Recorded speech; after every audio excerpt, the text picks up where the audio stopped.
آئندہ مالی سال گیس کا بحران مزید سنگین ہونے کا خدشہ، $1 ارب کی مہنگی RLNG کا بوجھ بھی گھریلو صارفین پر ڈالنے کی تیاریاں۔ RLNG کی قیمت وزن کی بنیاد پر مقرر نہ کرنا خسارے کا بڑا سبب ہے۔ حکومت کو گھریلو صارفین کی ضروریات مہنگی RLNG سے پوری کرنا پڑے گی۔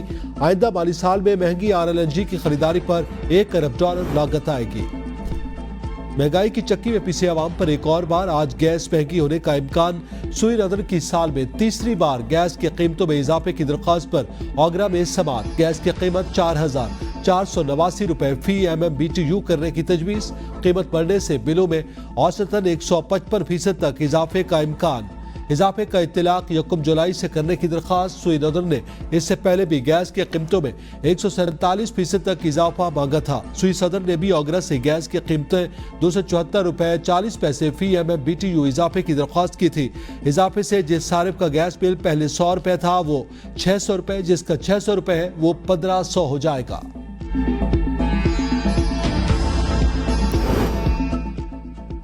سپریم کورٹ میں فوجی عدالتوں کے خلاف انٹرا کورٹ اپیلوں پر سماعت۔ کچھ دیر بعد جسٹس امین الدین خان کی سربراہی میں 6 رکنی بینچ سماعت کرے گا۔ جسٹس محمد علی مظہر، جسٹس حسن اظہر رضوی، جسٹس شاہد وحید، جسٹس مسرت ہلالی، جسٹس عرفان سعادت خان بینچ کا حصہ ہے۔ جسٹس ریٹائرڈ جواد اس خواجہ نے اپیلوں کی جلد سماعت اور 9 رکنی لارجر بینچ تشکیل دینے کی استدعا کر رکھی ہے۔ ان کی جانب سے دائر درخواست میں موقف اپنایا گیا کہ 6 رکنی بینچ نے فریقین کو نوٹس دیے بغیر ملزموں کا ٹرائل جاری رکھنے کا حکم دیا۔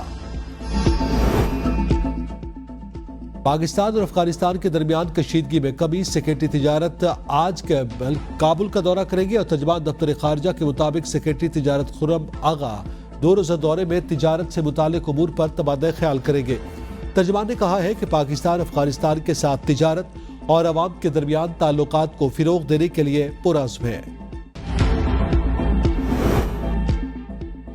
جعل سازوں کی جعل سازیاں، IMF بھی چکرا گیا۔ جعل سازی IMF کا نام استعمال کر کے فراڈ کرنے لگے۔ IMF کا نام استعمال کرتے ہوئے دھوکہ دہی پر مبنی ای میلز کا انکشاف۔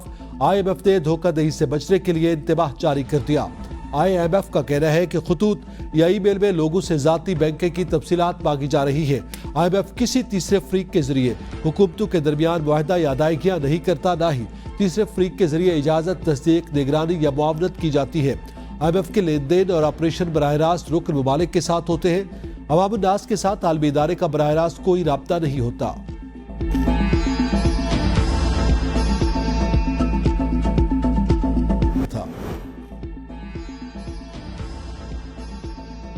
لیگی رہنما حنیف عباسی کی اپنی پارٹی کے رہنماؤں خواجہ آصف، جاوید لطیف اور محمد زبیر پر تنقید۔ خواجہ آصف سے متعلق کہا، ایک آدمی کہتا تھا مجھے تو واٹس ایپ پر جتوایا گیا، اب وہ ان کے خلاف بات کرتا ہے، اس سے قد نہیں بڑھے گا۔ مشاہد حسین سے نون لیگ اور کتنی بار سی کی جائے گی، یہ جس کی مقبولیت دیکھتے ہیں ادھر ہو جاتے ہیں۔ زبیر عمر بھی اپنا فلسفہ جانتے ہیں، ان کے ساتھ پارٹی رہنما نہیں لکھنا چاہیے۔ جاوید لطیف کی میں اکثر پارٹی سے سفارش کرتا تھا، لیکن وہ ان کو زیادہ جانتے تھے، وہ مجھے کہتے تھے یہ ٹھیک نہیں، آج وہ درست اور میں غلط ثابت ہوا۔ کربانی تو عوامی سطح پر تھے ہی نہیں، پارٹی ان سے علیحدگی کا اعلان کرے۔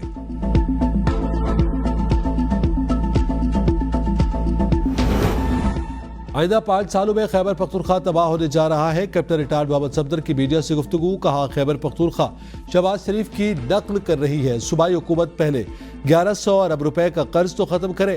خیبر پختونخوا میں آٹا نہیں، دیگر بنیادی مسائل ہیں۔ بانی PTI کو جیل میں دیسی مرغی انڈے مل رہے ہیں، اور کیا چاہیے؟